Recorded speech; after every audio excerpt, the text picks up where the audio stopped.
Hello friends, मैं खुशाल आप सभी का बहुत बहुत स्वागत करता हूं हमारे यूट्यूब चैनल पर। आज की हमारी डिक्टेशन है कैलाश चंद्रा वॉल्यूम 15 से exercise number 326। Get ready, start. Mister deputy chairman, sir, I associate myself wholeheartedly with the suggestion made by Professor Ranga that postal life insurance should be shown open to the general public.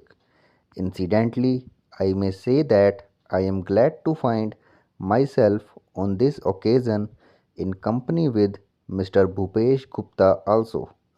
They say that one is known by the company one keeps, but I only wish that I shall not be judged by the little company that I am going to keep with Mr. Gupta. I have said that I associate myself with the suggestion made by Professor Ranga.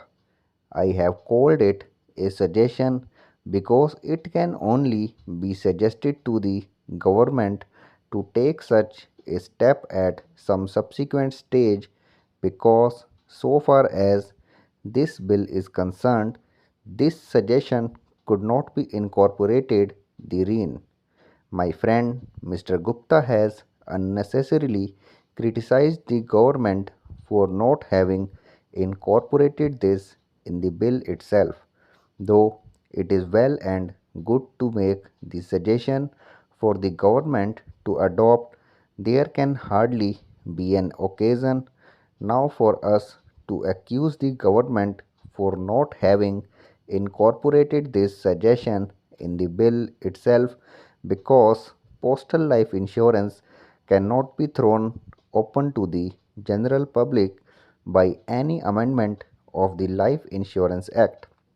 That has to be done by amending the Postal Life Insurance Act, and I hope and trust that the government will take note of this suggestion, which I hope has the support of every member of this house, expecting of course my revered friend Mr. H.P. Saxena, who at least on this occasion is grievously in the wrong, though generally he is very much in the right, and I have no doubt that on sober consideration he will be sorry for having opposed the suggestion of Professor Ranga.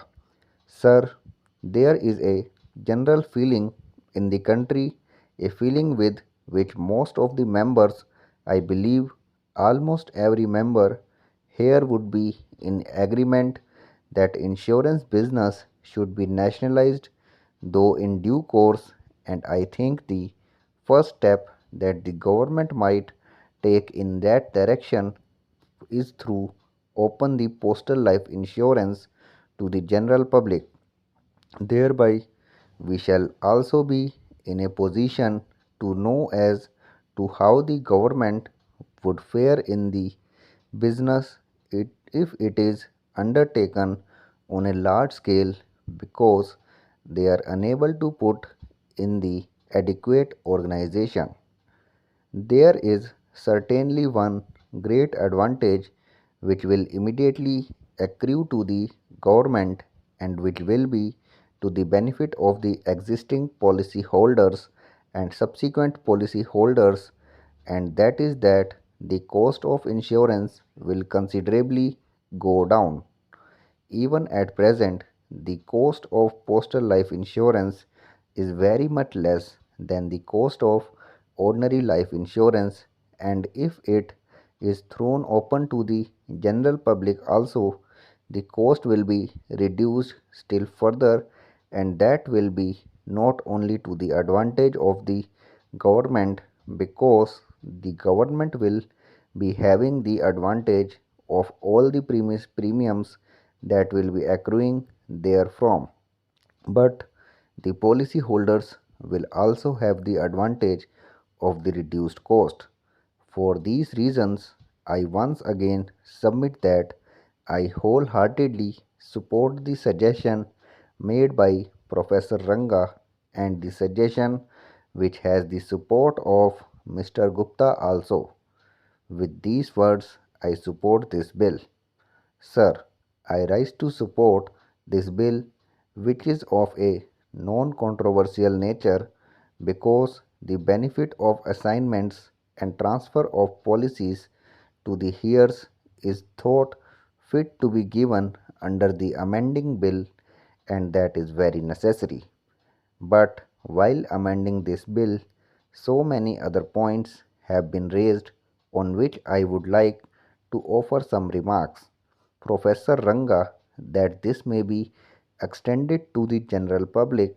I am in full agreement with that, and there is no object in extending the benefit to the general public, but the organization which is at present carrying on the postal life insurance will have to be expanded to a very great extent, and whether the state will be able to do that in the 4 lakhs and odd post offices that are existing in India is the question.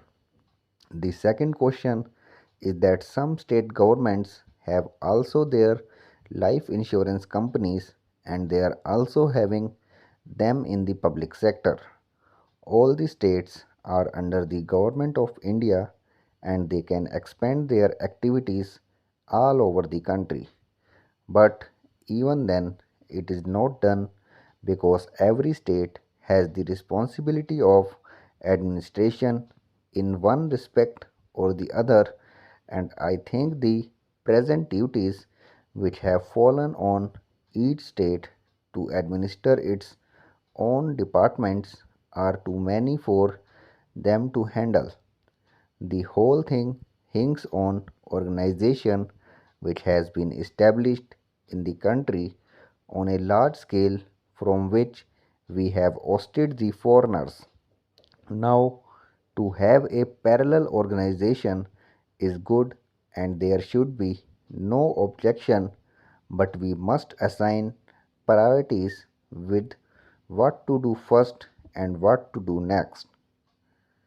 Thanks for watching this video.